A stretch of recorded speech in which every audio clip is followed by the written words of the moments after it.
Hi, my name is Kelly and I'm coming to you on behalf of Collective Recovery. So in this video series, we've been talking all about healthy relationships as well as specifically healthy romantic relationships. In the first video, we talked about what were some signs of a toxic, addictive, or unhealthy relationship. You have to know the sign of that before you can actually understand what a healthy relationship is. In the second video in this series, we talked about some different characteristics of what a healthy relationship looks like. And then in the last video, we talked about some ways you can start to build a healthy relationship. In fact, I talked about the 3 different stages that you need to go through in order to have a solid foundation for a successful long-term romantic relationship in recovery. And in this last video, what I want to cover is just something a little bit more to give you a little bit more suggestions as to what you can look out for in a healthy relationship, some things to understand what makes a healthy relationship. So, there's a lot of information out there about what a relationship should look like. Now, before I get into any of these suggestions, I would highly suggest to find the support of a licensed therapist. A licensed therapist can help you understand what a healthy relationship looks like if you are in a healthy relationship or if you are ready for a healthy relationship. That is something that I personally did. In fact, I still work with a relationship expert because I want to make sure that I'm having healthy relationships in my life, right? And especially when it comes to romantic relationships, those can be one of those things where it can really, really be a great experience. Or on the contrary, if it's an unhealthy relationship dynamic, it can actually potentially lead to relapse, right? So if you're thinking about getting into a romantic relationship in recovery, I always say that, start with finding someone that has been there. A licensed therapist is a great place to start. We have those therapists on staff here at Collective. So, if that's something that you're interested in, send us a message here. We're happy to help. But let's get into what the video is about today, which is some ways to understand how to actually get to build a healthy relationship, right? So in the last video, we talked about building a relationship slowly, the importance of going through 3 stages before entering into a romantic relationship. And what I want to talk about today is just a few other things, right, that will make or break a foundation of a healthy relationship. We want to make sure that you're establishing a healthy romantic relationship with some sort of guidelines. Again, this is where a therapist or somebody that's a relationship expert would really be helpful in, guiding you through this, guiding you through understanding what your values are, what your goals are for a relationship, some of the inner work, some of the things that you might want to do before entering a relationship so that you can make sure that you're actually in a healthy dynamic, right? But one thing that is really, really important to understand as you want to get into a relationship, especially a healthy romantic relationship, is to understand and know your own personal boundaries, right? And there's a lot of different ways that we can look at boundaries, but boundaries in the simplest way to explain it are things you're okay with and things you're not okay with, right?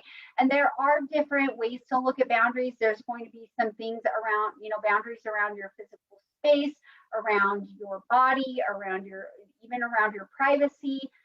There's also going to be emotional boundaries of like you understanding what is your feelings, what the other person's feelings are. And again, this is where a therapist or a relationship expert can really help you identify what your own personal boundaries are. But you do need to know that before you enter into a romantic relationship in order for it to be successful. When there's a relationship where there's very little personal boundaries on either side, that can really quickly turn into a toxic or unhealthy relationship. So definitely, if you're looking at getting in a romantic relationship, take some time to understand and know your own personal boundaries. And again, a therapist is going to be able to really help support you through that process, give you some ideas about your own personal boundaries if that's something that is completely foreign to you or you are not really knowing what your own personal boundaries are, right? And the other thing that you can do in order to really make sure you are setting yourself up for success in those new romantic relationship, right? This is really referring to people that are entering or wanting to get into a romantic relationship in recovery. Those people that are entering recovery that have already been in a relationship, there are definitely some things you can do in order to change the dynamics of your relationship. And again, that's something you'll want to cover with a licensed therapist. A relationship expert can help you with that, right? But when you are wanting to get into a new romantic relationship and you're in recovery, it's very important for you to be honest with yourself and the other person, right?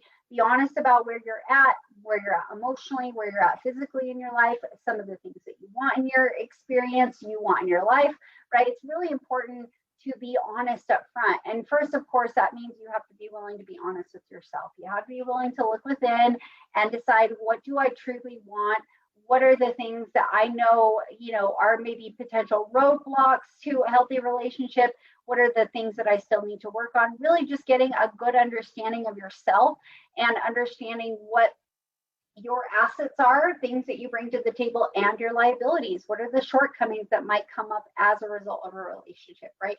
Every relationship is going to be a teaching moment, an opportunity to learn more about ourselves. But if we can do that work up front before we get into a relationship, we don't need to necessarily bring all of our stuff, our baggage, our emotional baggage to the table when we can understand ourselves.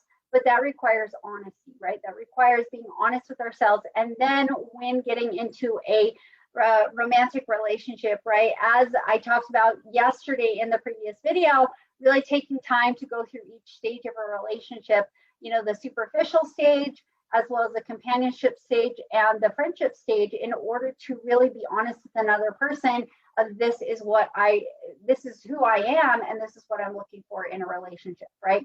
And that honesty piece is very, very important. A relationship that doesn't have honesty literally doesn't have anything. And, I've unfortunately experienced that myself, but that's okay. These are just opportunities to learn. And again, this is where someone that is licensed, a therapist, a relationship expert, somebody can help you with navigating through that, right? Now, the last thing that I want to really just drive home with this video series is to learn how to communicate and learn how to handle conflict in a positive way.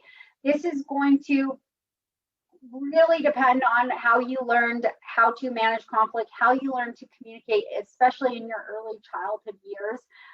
This is, again, where the help of a therapist, someone who understands communication styles, communication principles, how to handle conflict, this is where that particular person is going to be very, very helpful in helping you understand how to communicate effectively. I know when I first started in the dating, I was newly sober in the dating game. I did not know how to communicate at all. I didn't know how to communicate. I didn't know how to handle conflict. And I actually had help from a relationship expert, a therapist who was specialized in that. And I have learned throughout the years how to communicate and how to communicate effectively and resolve conflict in all different relationships that I have in my life, right? And we're talking specifically about romantic relationships, but this is a skill that you will want to develop for all of your relationships anyway. So again, this video series was all about just relationships in recovery. Again, the first video we talked about what are some things to look out for an unhealthy or toxic relationship. We then moved into what are some things that you could look out for in a healthy relationship. And then the last few videos are just all about some things that you'll want to just pay attention to as you enter into a new romantic relationship. There's so much to be said on this topic. It's hard to capture this in these specific, 4 videos, but definitely this is where someone that is licensed, a relationship expert, somebody that can help you through your relationship struggles, understand your values, understand your long-term relationship goals, as well as provide you with some of the tools for communication, problem solving, conflict, that kind of stuff. So if you or a loved one is struggling with addiction or substance abuse, we would love to help you. We have an outpatient treatment program as well as a sober living for both females and males. And if this is something that you would want to explore with us, please send us a message here. Give us a call at 1-866-UTAH-HOPE or go to our website at collectiverecoverycenter.com and click on the free benefits review in the upper right-hand corner. Again, we hope this video series helped you. If you liked this video, please hit the like button. If you want to learn more, like I said, send us a message. We're happy to talk to you about all the things related to recovery. Have a wonderful day, and thanks for watching.